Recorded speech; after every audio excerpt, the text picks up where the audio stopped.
starts in 10, 9, 8, 7, 6, 5, 4, 3, 2, 1, go.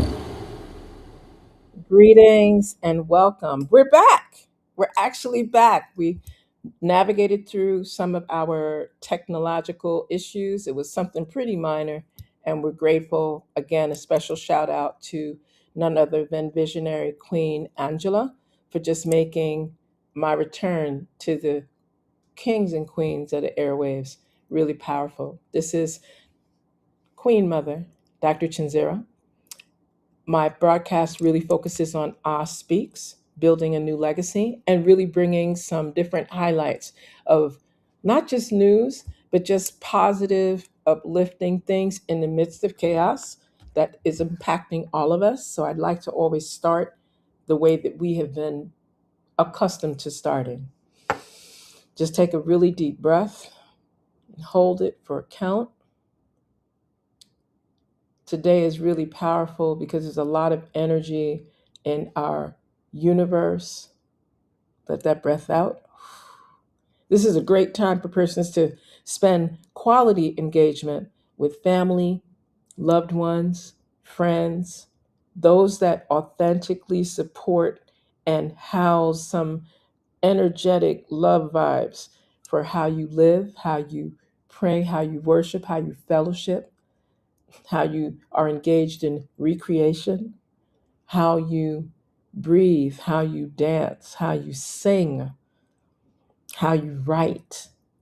And on the writing part, a special shout out to our visionary Sister Queen Angela for just making an opportunity for our poets in the Poets Unite anthology for 2026, Volume 1, be featured on Times Square billboard in Nueva York, in New York. So April 1st was might have been April Fool's to the rest of the world, but it was a wonderful opportunity to really feature several of the poets that are published in the Aspiring Authors magazine experience. And I just wanted to highlight that. And then there are persons from that collection of writers, published authors that have books forthcoming. And so just keep an eye on what is taking place to really offer that support. I'm always saying to persons, we have a lot of resources. We have a lot of persons with skills, talents, and expertise that many times goes unnoticed, underfunded, not just unfunded. It's not that we don't have any resource, but it's underfunded. And so, within all of the persons that are within earshot of this particular message, I'm encouraging you, and I'm saying it from a space in the middle of the Caribbean Sea at a time that there's a lot happening in the earth plane. And I'm encouraging persons to really be part of the solution, be part of the energy that really allows for us to work together, to share experiences together, to highlight a variety. It's just powerful. This is a great time. I think too that I'd like to send a special shout out to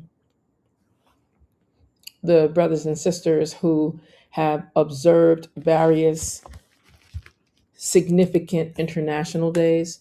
There's been a lot of activity happening through the United Nations, and I say this from a space of the recent announcements of the various adoptions on March 25th. And I think that for those persons that may not be as aware, that March 25th annually through a General Assembly resolution in previous years is marked as the International Day of Remembrance of the Victims of Slavery and the Transatlantic Slave Trade. A moment of silence.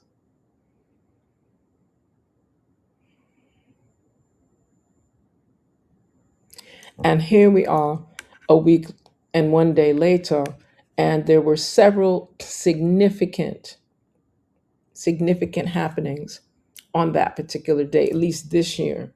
This was a time where the UN General Assembly convened, they honored victims, they engaged with having speakers from a wide range of spaces. Of course, the UN Secretary General Antonio Guterres.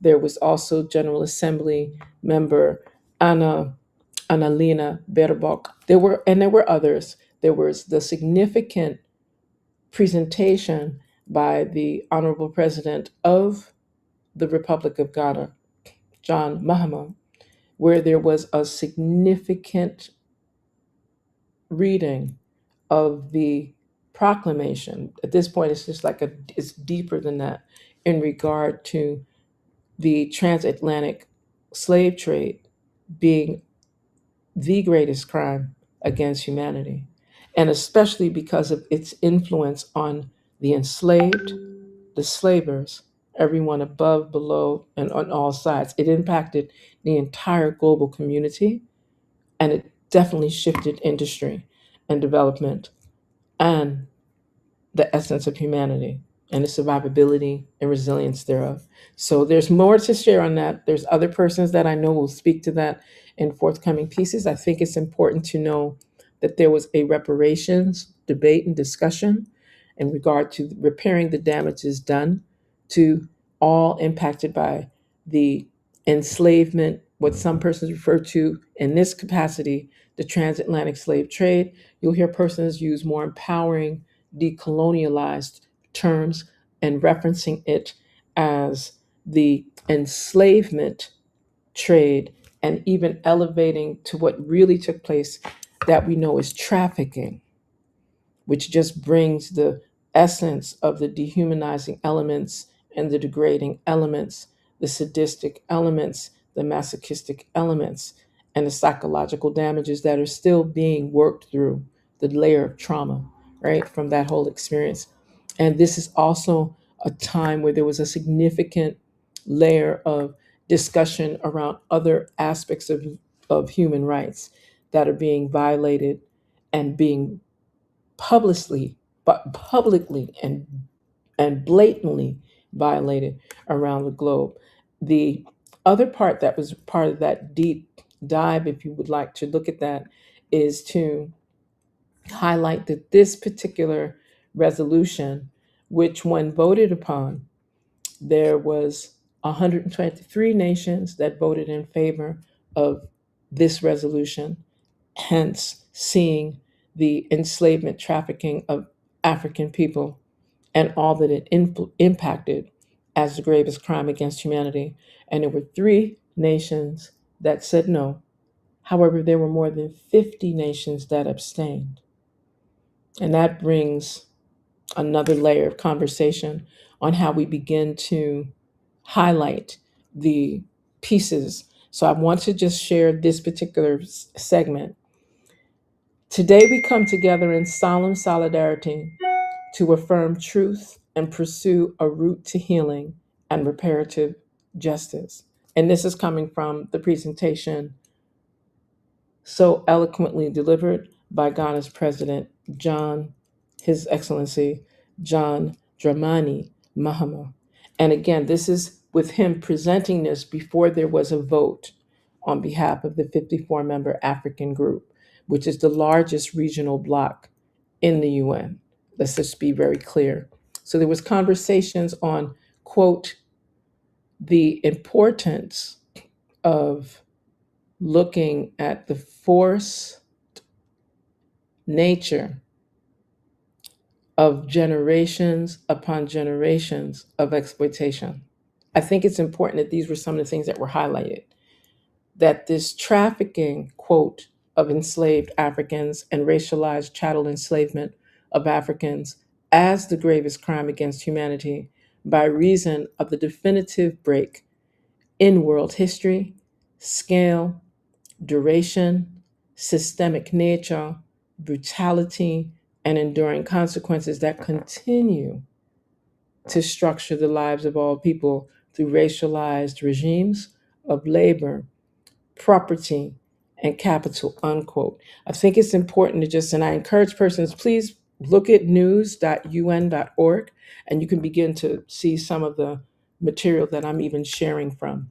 Because it's many times when people talk about the slave trade, it becomes, quote, unacknowledged, unspoken, and unaddressed, unquote. I think it's important that persons remember some of these things because when we speak of the energy that's consuming the earth right now, peace, tranquility, balance, divine righteousness, harmony, propriety, just full harmony are difficult, but they're essential for the human family, human society, civilization to thrive. And many times persons will stay like in their bubble. And as long as it doesn't affect me, I don't need to speak on it. But it's affecting all of us in different degrees. I think it's also important. There's a quote on the UN site by Esther Phillips, first poet laureate of Barbados. And the quote reads as follows: "There are spirits of the victims of slavery present in this room at this moment, and they are listening for one word only: justice," unquote. Those are the types of energies that are surrounding that. And as I said earlier, we're going to speak to some of this. We know that there's a large conversation regarding, how we begin to have these conversations so that things are shared in a form that allows for us to move forward and not stay grounded and hung up on the hatred level or on the discord level or on the divisive space. So, a lot of times when these different resolutions, proclamations, and sharings are offered and provided, it's very interesting to see that it also breeds a very open ended types of conversation when we talk about what is happening in the United Nations, that even when they support a resolution as powerful as this one, there's still questions on what are the next steps. And there's still a request to do more studies and feasibility reports and research and secure more data for something that is very clear, commanding of resolution, reconciliation, reparatory justice, and outright reparations most immediately. And not the reparations that persons may focus on just a money or a paper money exchange, but on equity and authentic equality in our industries, in the mining of our resources, in the technology and the access to technology in space, inside the core of the earth, surrounding the earth, in the water, into perpetuity. Education that is equitable and it is in the form that is most advantageous for our human family to authentically thrive. For agriculture, because all of this will make absolutely no significant mark in our ability to thrive if we do not have food and we do not address food sovereignty, food security, agritourism that is pro human, agribusiness that is pro human, and of course, animals, minerals, etc. Right. This is a time where we should be looking at our marine spaces as well as our terrestrial spaces as well as our space above and surrounding us, to make sure that we are addressing, whether it's whichever term works for you, is what I'll encourage. If you don't believe that the global community is warming, touch the fire again. What is transpiring with climate change, and what are some of the environmental transitions that each and every one of us need to be engaged in, to make sure that it's like a catchy song phrase, but it's a serious matter. Stay alive by keeping it below 1.5, right? Persons hear this in terms of the temperature of the earth and that which surrounds us. Clean water. So now it starts sounding like I'm talking about the United Nations Sustainable Development Goals. And I always express to persons that that's something that I noticed, that even some of our young minds, they didn't know that there was an actual initiative moving this agenda into 2030, which is quite close.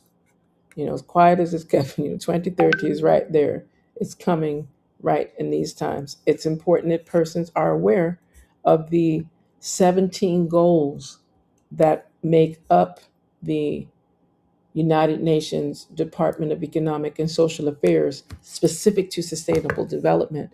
And just for the purposes of our podcast tonight, and just being able to share at a time where persons are really in a deep space of reflection around the globe, around the energy of this moon, this full moon that a couple days ago was coming in with that quote pink moon, and that wonderful astronomical support system that persons forget. And I'm not speaking of astrology, I'm not talking about the human interpretation of what's happening with the planets.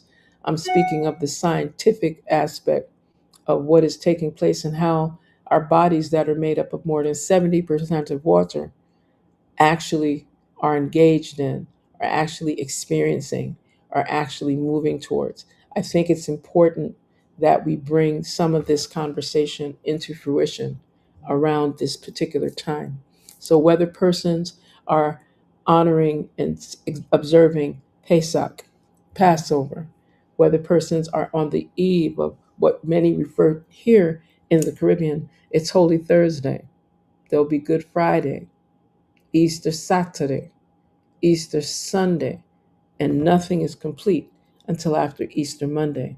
And here on the Isle of St. Croix, not all, but it's a Easter tradition amongst the families that practice one of the most significant holy times in the Christian faith, yeah, around this time of the year. And families go and they camp and they stay by the sea.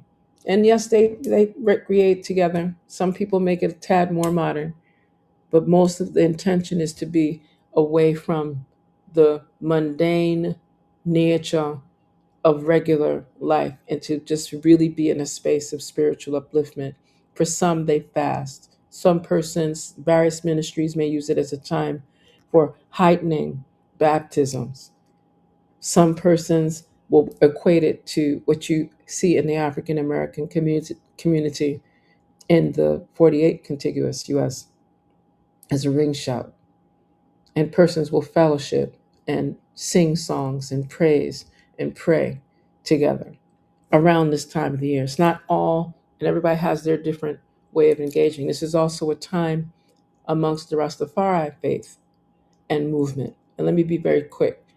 The Rastafari traditions, in its more ancestral, ancient way, is a time where there's honor for the earth strong liberation, birthing time of Her Imperial Majesty, Empress Menen Asfa, the wife, consort of His Imperial Majesty, Emperor Haile Selassie I of Ethiopia. So there's a lot of different, and then there's other observances in other ethnic spaces, other communities. So I just am encouraging persons to just be aware of, like, if you're feeling things. This is also a time of what people refer to as the ascension, also the time of betrayal, also the time of death of the illuminated Keras, Christed one, right? And it's also a time of resurrection. So it's really important that we at least recognize not everybody's Christian, not everybody's Jewish, or is practicing some form of Judaism. Not everyone really understood a couple weeks back the Eid, or the closing, I shouldn't say closing, but the culmination of Ramadan amongst the Muslims around the world, or those that were in Hajj doing that pilgrimage to their holy spaces in Mecca. I just think it's important that we remember that there's a lot of things that are happening, and this is all happening at the same time that there's some chaos. But we'll talk about the chaos later. For the purposes of this gathering just now amongst us, and especially since this is my return after having some technical issues, I like to encourage persons to go to the SDGs. S is in sustainable, D is in development, G is in goals, S is in social. So sdgs.un.org, and that'll take you to the website that specifically shares details on the 17 sustainable development goals. And I'll just go through them briefly. I'm not going to read all of the particular information, because you'll be able to see what are some of their targets, what are some of the events that have already taken place globally, what are some publications. Most of their publications are available for free. And these are things that are good tools to use to inform, persuade, have a call to action, and engage your respective community, because each one teach one as each one heals one. And if all of us spend time, if we all take a little bit of time, let's just say we took 17 days, and in each of our conversations at work, at school, in our places of worship, in our places of recreation, in our social circles, we just talked about some of these. Over the course of time, more people will be at least aware that there are these sustainable development goals that are intended to really shift and improve the quality of life, so that our human civilization, our families, our societies, our communities, our nations can actually thrive as well as survive in the midst of many things changing in our environment. The first one is goal one is end poverty in all its forms everywhere. So essentially, no poverty. Goal two is zero hunger. End hunger, achieve food security, and improve nutrition, and promote sustainable agriculture. Goal three, good health and well being. Ensure healthy lives and promote well being for all at all ages. Goal four, quality education. Ensure inclusive and equitable quality education and promote lifelong learning opportunities for all. Goal five, gender equality. Achieve gender equality and empower all women and girls. Goal six, clean water and sanitation. Ensure availability and sustainable management of water and sanitation for all. Goal seven, affordable and clean energy. I want to pause on that one to bring this home for where I sit in an island community in the Caribbean under this sovereign relation, federal relation with the United States of America, the Virgin Islands of the United States. Now, while I sit on the Isle of St. Croix, and our interruptions with electricity and hence water, while we're surrounded by the Caribbean Sea, has been minimal compared to our brothers and sisters, our families, our businesses, our schools on our sister islands of St. Thomas, and St. John. In some instances over the last few weeks, St. John, while there is no hurricane, there are no earthquakes, no storms at this time. Give thanks. But persons are without power for more than 18 hours at a time. So that's creating a lot of imbalance.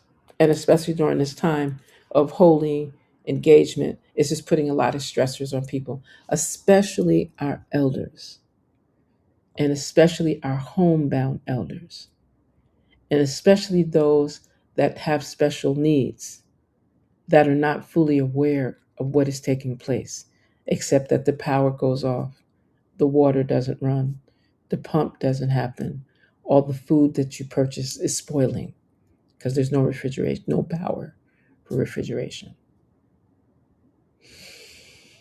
Pause. So keep us in prayer so that something will give, because we do have a entity, the Water and Power Authority, that obviously needs global support. I'm putting that out there. Who's vexed, get over it. Sustainable Development Goal 7, affordable and clean energy. Ensure access to affordable, reliable, sustainable, and modern energy for all. Goal 8, decent work and economic growth. Promote sustained, inclusive, and sustainable economic growth, full and productive employment, and decent work for all. Goal 9, industry, innovation, and infrastructure. Build resilient infrastructure, promote inclusive and sustainable industrialization, and foster innovation. Goal 10, reduce inequalities. Reduce inequalities within and among countries. Goal 11, sustainable cities and communities. Make cities and human settlements inclusive, safe, resilient, and sustainable. Goal 12, responsible consumption and production. Ensure sustainable consumption and production patterns. Goal 13, climate action. Take urgent action to combat climate change and its impacts. Goal 14, life below water. Conserve and sustainably use the oceans, seas, and marine resources for sustainable development. Goal 15, life on land. Protect, restore, and promote sustainable use of terrestrial ecosystems, sustainably manage forests, combat desertification, and halt and reverse land degradation and halt biodiversity loss. Goal 16, peace, justice, and strong institutions. Promote peaceful and inclusive societies for sustainable development. Provide access to justice for all and build effective, accountable, and inclusive institutions at all levels. Goal 17, partnerships for the goals. Strengthen the means of implementation and revitalize the global partnership for sustainable development. Again, these are the sustainable development goals. You can easily go to sdgs.un.org and review and see them. I'm giving just an overview because I can imagine if it was like you will win $10 million if you can list all 17 sustainable development goals, I would not win the money. I would be able to give you an idea of what they are because I can remember like several of them. We always talk about no poverty. We always speak about clean water. We always speak about gender equity. And there's several others. We always talk about, not always, we should, quality education. So if we can just good health and well-being, these are things that we're saying all the time. We just don't have them in this particular order. So here's an opportunity. Persons can get downloads of flyers, of guidelines, of workshops that they can do, PowerPoints, short videos, long videos, informative videos, persuasive videos that help to establish our quote 2030 agenda for sustainable development. And we're talking about the entire globe. And this was adopted since 2015. And here we are in 2026. And many of us are still not that informed in regard to, and I want to quote, this provides a shared blueprint for peace and prosperity for people and the planet now and into the future. And the whole idea is how you can reduce inequities. How do you spur economic growth? And there's Earth summits that have been conducted. This is tied to the Millennial Development Goals to reduce extreme poverty. And mind you, this was done so that people from 2000 were saying that in 15 years they were going to reduce extreme poverty. So there's more work to be done. And then this Sustainable Development Goals framework was established in 2015. And here we are 11 years later, and there's more work to be done. So I share those things just as context for some of the other areas that I would like to highlight tonight. And there's been a number of brothers and sisters that are also involved. I think it's important to know that there are still needs. Let me be more specific. There's still support and resources that are essential for our brothers and sisters that have shown the type of resilience post hurricanes of 2025 in spaces like Jamaica, right? And other parts of the Caribbean spaces. It's very important that we keep our eyes very close on the support that is was withheld but is now getting into our neighboring isles of Cuba, right? It's important that we're seeing efforts. People tend to talk about the news only like one thing at a time, but we have to continue to send energy and support and prayers in action to Haiti, right? There are things that are happening in Colombia, in Venezuela, in Guyana, in Suriname, in French Guiana, and all through Central and South America. We need to make sure that we keep our eyes on the course. Our brothers and sisters in the 48 contiguous US and Hawaii and Alaska and the territories that are still operated as colonial entities under the sovereignty of the US. We need to be mindful of what is taking place, not just in the distractions and extremisms, but what are the things that we could do to make sure that we have clean water, that we have safety in our shelter, that we are able to have some degree of transport to get to where we have to get our food, to where we have to work, to where we have to engage in worship, and much more. Making sure that we have peace. How do we do that?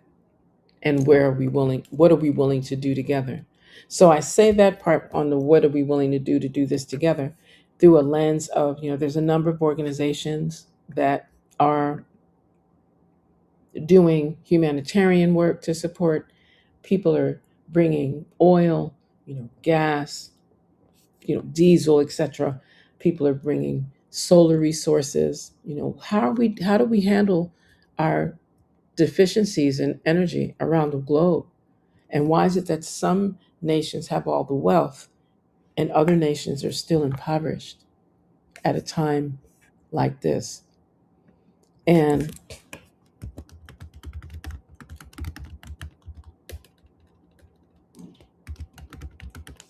I think too that it's important to speak about these particular areas. There are opportunities for us to speak about what are the good elements that are happening around the globe. So I want to send I keep coming back to this because I was really pleased to see that there was an opportunity for a variety. Let's see, 1, 2, 3, 4, 5, 6, 7, 8, 9, 10, 11, 12, 13, 14, 15, 16, 17, 18, including our visionary sister Queen Angela, just being on a New York Times billboard. A lot of my friends, because the minute they saw on April 1st, I will be on the New York City Times Square billboard. My friends thought that it was an April Fool's joke. So I just want to know that some of them didn't even go and look. I had to like show them my little video because I missed all but 3 hours for because I was at work. And I just want to thank you and thank everyone that was able to celebrate. And it's interesting, almost all of us on this page smiled, or at least we just looked joyous. It was wonderful. So I want to say congratulations to everyone. And it's just a great opportunity to be able to see this vibration through the lens of the Poets Unite Anthology Volume 1. And I encourage persons to, it's available on Amazon.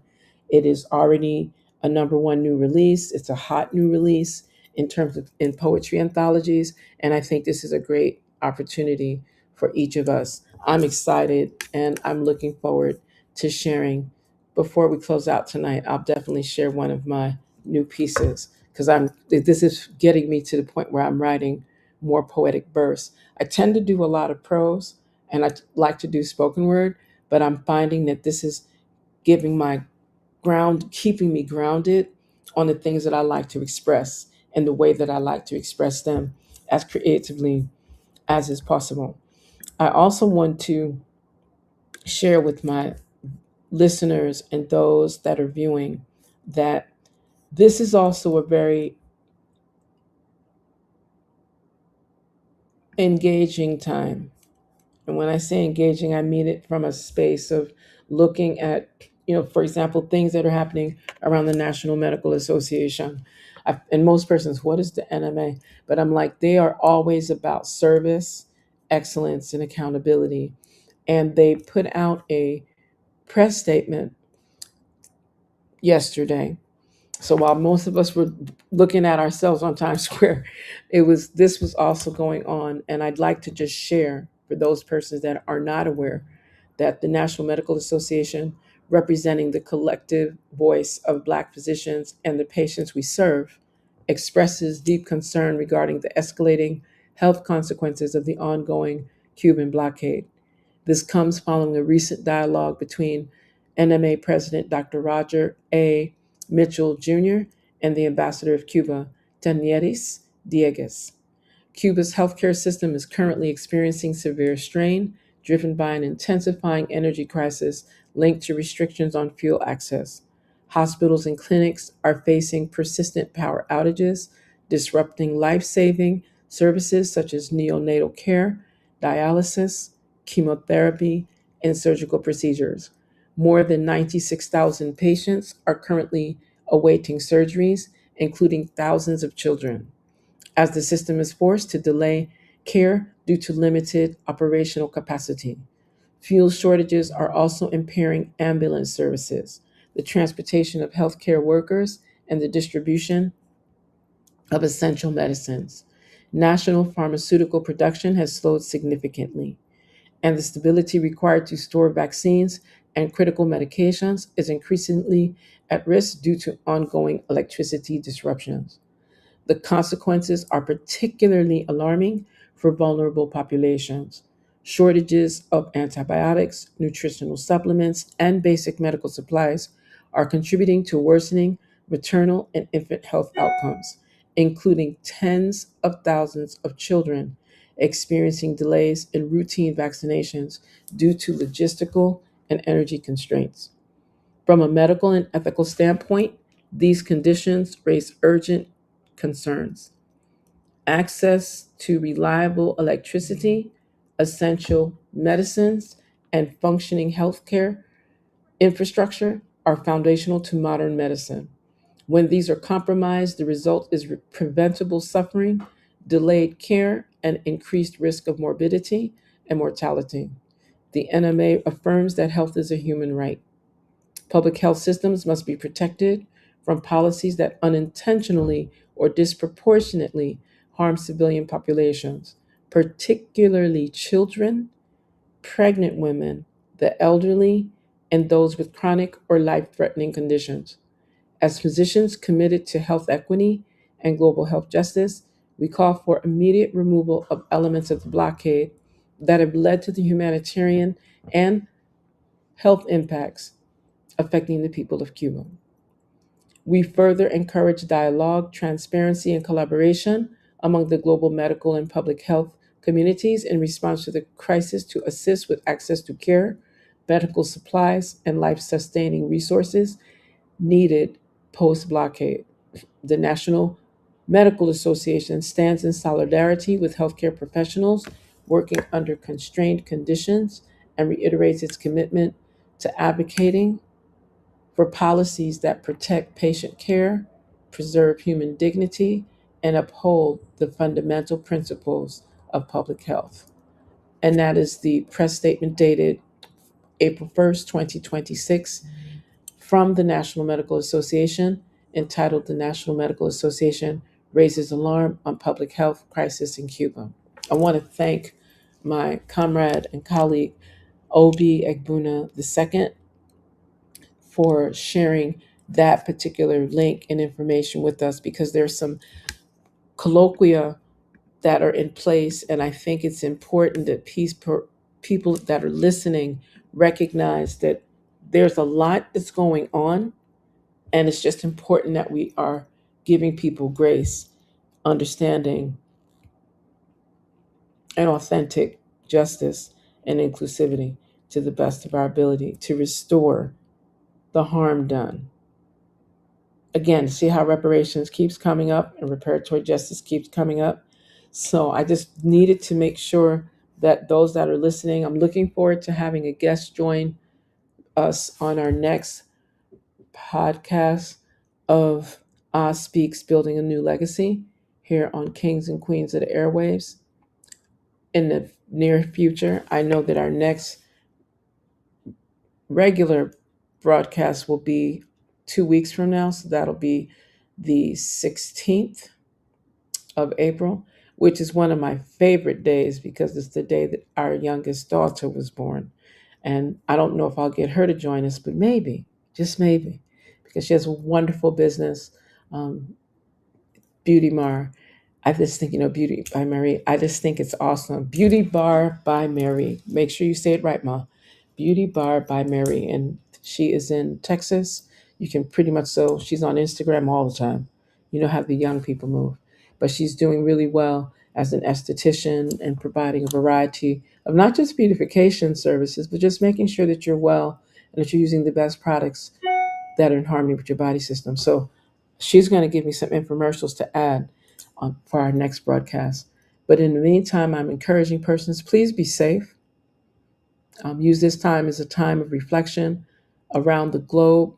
We're hoping that there can be, wouldn't it be wonderful if during this time of all of these holy observances and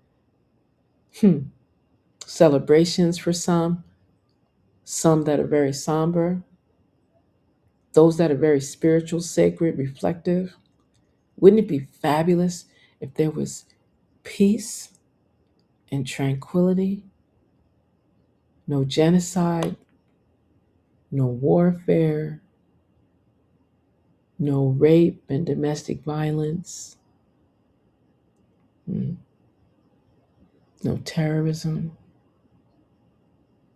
at least for these next few days? It would be fabulous. And so we have to command that to the best of our ability. And I say that through the lens of knowing that there are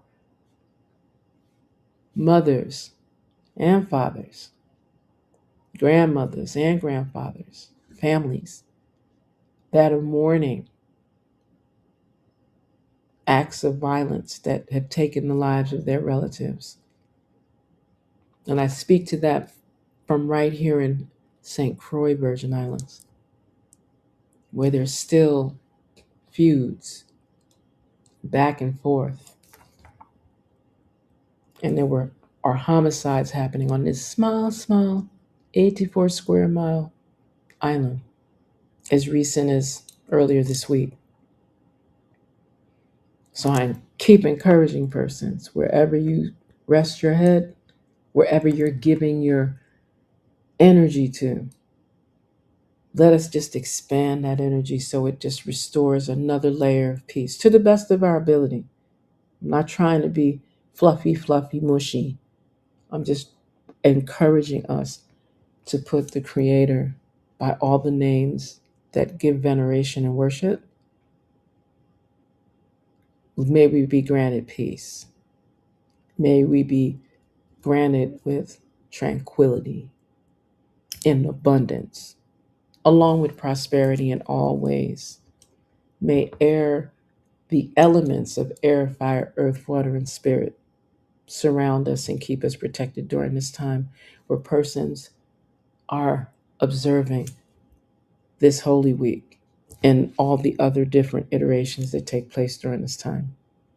And mind you, while we're still being watchful of those that have no respect for life, have no sense of order, want to bring anarchy and chaos to humanity, and revel in destruction and demonism, we're putting that to that side. So sometimes people say that I should just do this and speak this way firm.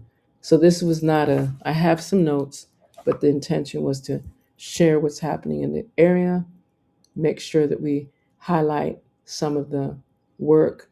It's one thing to make an announcement, a proclamation, and a resolution, but now the brass tacks of how do we repair, heal the damages done, and build up strong institutions that ensure never again, ever.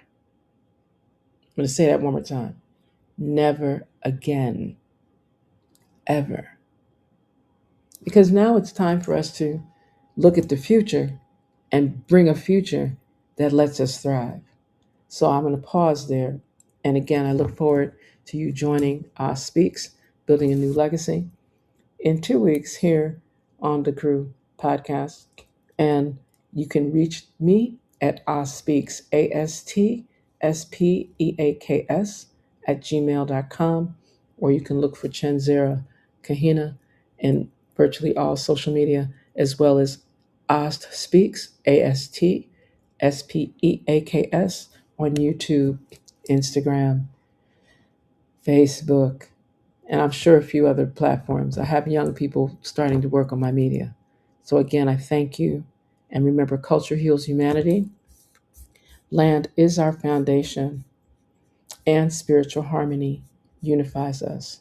And I look forward to having you join us again for another versation in the very, very, very, very, very near future. We give thanks. Peace.